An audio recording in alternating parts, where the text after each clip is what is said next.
वंदे मातरम बाल दोस्तों, आज हम दोहा अष्टक कबीर, तुलसी और रहीम के दोहे की स्वाध्याय पोथी पढ़ेंगे। तो स्वाध्याय पोथी का पहला प्रश्न है, प्रश्नों के उत्तर के लिए उचित विकल्प चुनकर विकल्प का क्रम चौरस में लिखिए। पहला, कबीर किसे बुरा बताते हैं? तो कबीर लालच को बुरा बताते हैं। बी।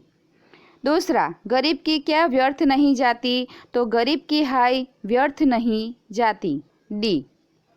तीसरा, प्रेम का धागा न तोड़ने की सीख किसने दी है? तो प्रेम का धागा न तोड़ने की सीख रहीम ने दी है। सी। चौथा प्रश्न, लोहार की ढोकनी से लोहा क्या हो जाता है? तो लोहार की ढोकनी से लोहा भस्म हो जाता है। बी।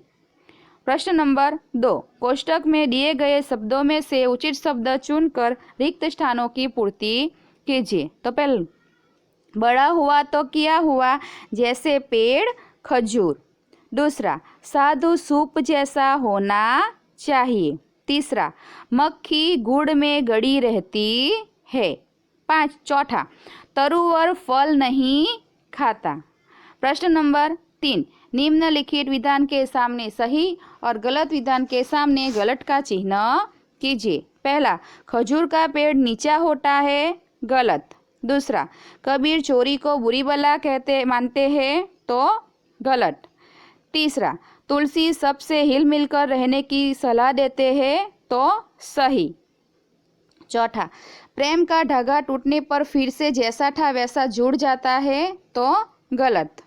चौथा प्रश्न, निम्नलिखित शब्दों के पर्यायवाची शब्द लिखे। तो सार तो निष्कर्ष, तरुवर तो वृक्ष, पंथी यानी राही, सुजानी यानी चतुर, भस्म यानी राख, बला यानी आफत। प्रश्न नंबर 5, निम्नलिखित शब्दों के विलोम शब्द लिखिए। गरीब तो अमीर, सत्य असत्य, बड़ा छोटा, नज़दीक दूर, प्रेम नफरत, भला बुरा। प्रश्न नंबर 6, निम्नलिखित वाक्यों में से सर्वनाम शब्द रेखांकित कीजिए और प्रकार लिखे। पहला, वह कौन जा रहा है? तो कौन, तो क्या है कौन? प्रश्नवाचक सर्वनाम। दूसरा, तुम क्या लाए हो? तो क्या, तो प्रश्नवाचक सर्वनाम। तीसरा, जैसी करनी वैसी भरनी, जैसी वैसी संबंधवाचक सर्वनाम। चौथा, पहला इनाम किसे मिला? किसे, तो प्रश्नवाचक सर्वनाम। पांचवा, जिसकी लाथी उसकी भैंस, जिसकी उसकी संबंधवाचक सर्वनाम।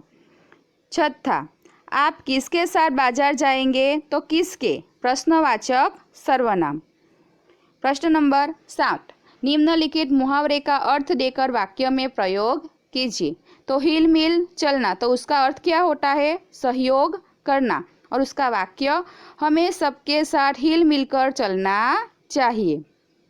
दूसरा, लोहा भस्म हो जाना यानी कि कठिन चीज का नाश हो जाना। वाक्य, उसके इरादों के सामने लोहा भी भस्म हो जाता है।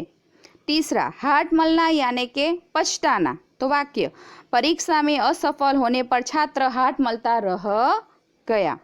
प्रश्न नंबर 8, निम्नलिखित प्रश्नों के उत्तर एक एक वाक्य में लिखिए। तो पहला, साधु कैसा होना चाहिए? तो साधु पुरुष सूप जैसे स्वभाव का होना चाहिए, जो अच्छी चीज़ों को ग्रहण करता हो और बुराई का त्याग कर देता है। दूसरा, किसके चाम से लोहा भस्म हो जाता है? तो तुलसीदास जी कहते हैं कि मरे हुए धोर के चाम से बनी ढोकनी से लोहा भस्म हो जाता है।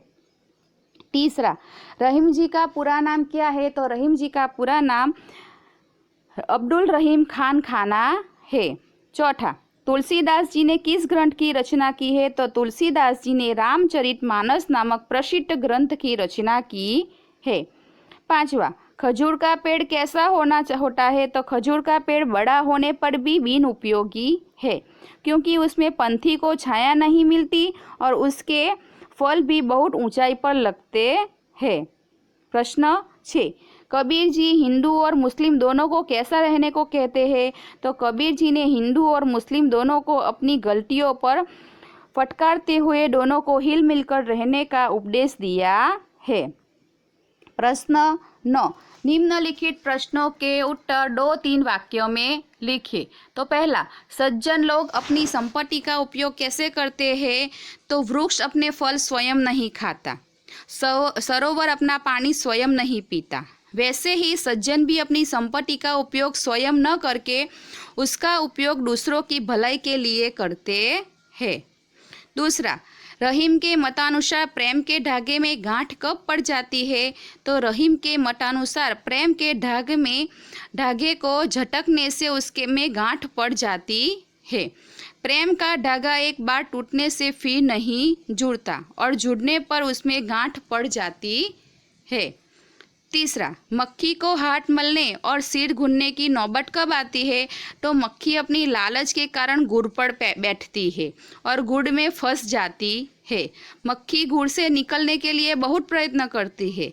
ऐसे समय मक्खी को हाथ मलने और सिर घूनने की नौबत आती है। चौथा प्रश्न, कबीर जी के अनुसार गरीब की हाय से क्या होता है? तो तुलसीदास जी ने गरीब की हाय के लिए लोहार की ढोकनी का उदाहरण दिया है।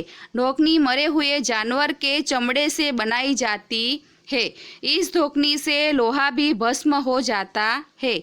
इस प्रकार गरीब की बददुआ भी कभी निष्फल नहीं जाती, वह सर्वनाश कर देती है। प्रश्न नंबर 10, निम्नलिखित प्रश्नों के उत्तर सविस्तार लिखिए। तो पहला, कबीर जी लालच को क्यों बुरी बला मानते हैं? तो लालच व्यक्ति की बुद्धि को नष्ट कर देती है। मक्खी अपनी लालच के कारण गुड़ पर बैठती है और बाद में फंस जाती है। मक्खी की तरह जो व्यक्ति लालच करता है वो मुसीबत में पड़ जाता है और अंत में उसे पछताना पड़ता है। इसीलिए कबीर जी लालच को बुरी बला मानते हैं। दूसरा, तुलसीदास सबसे हिल मिलकर रहने को क्यों कहते हैं? तुलसीदास जी सबसे हिल मिलकर रहने की सलाह देते हैं क्योंकि हिल मिलकर रहने से आपस में प्रेम बढ़ता है। प्रेम बढ़ने से सबके मन में बैर भावना का नाश हो जाता है। इसीलिए तुलसीदास जी नदी और नाव की तरह हमें हिल मिलकर रहने के लिए कहते हैं। प्रश्न 3, रहीम प्रेम का धागा तोड़ने के लिए क्यों मना करते हैं? तो प्रेम की सगाई की बड़ी नाजुक होती है।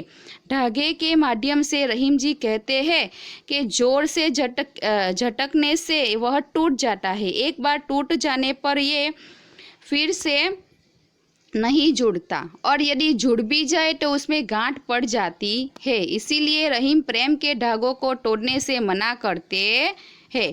प्रश्न 11, निम्नलिखित दोहों का भावार्थ स्पष्ट कीजिए। तो पहला, तुलसी हाय गरीबी की कबू न खाली जाए, मुँहे ढोर के चाम से लोहा भस्म हो जाए। तो तुलसीदास जी प्रस्तुत दोहे में कहते हैं कि गरीब की हाय कभी खाली नहीं जाती। जिस प्रकार मरे हुए जानवर के चमड़े से बनी ढोकनी लोहे को भी भस्म कर देती है, उसी तरह गरीब की बददुआ उसे सताने वाले का सर्वनाश कर देती है। दूसरा, रहीमन देखी बड़ेन लगू न दीजिए डारी, जहाँ काम आवे सुई कहाँ करे तलवारी। रहीम जी प्रस्तुत दोहे में कहते हैं कि हमें बड़े व्यक्ति को देखकर छोटे व्यक्ति की उपेक्षा नहीं करनी चाहिए। इसी बात की भावना को समझाते हुए रहीम सुई और तलवार का उदाहरण देकर समझाते हैं कि जो काम एक छोटी सी सुई कर सकती है वह काम बड़ी तलवार नहीं कर सकती। प्रलग कार्य, चित्र में दिए गए व्यक्ति को पहचान कर उसके नाम लिखे। तो पहली तस्वीर है रहीम जी की, दूसरी है कबीर जी की और तीसरी है तुलसीदास जी। तो बाल दोस्तों, यहीं पर हमारी स्वाध्याय पोथी खत्म होती है। अस्तु।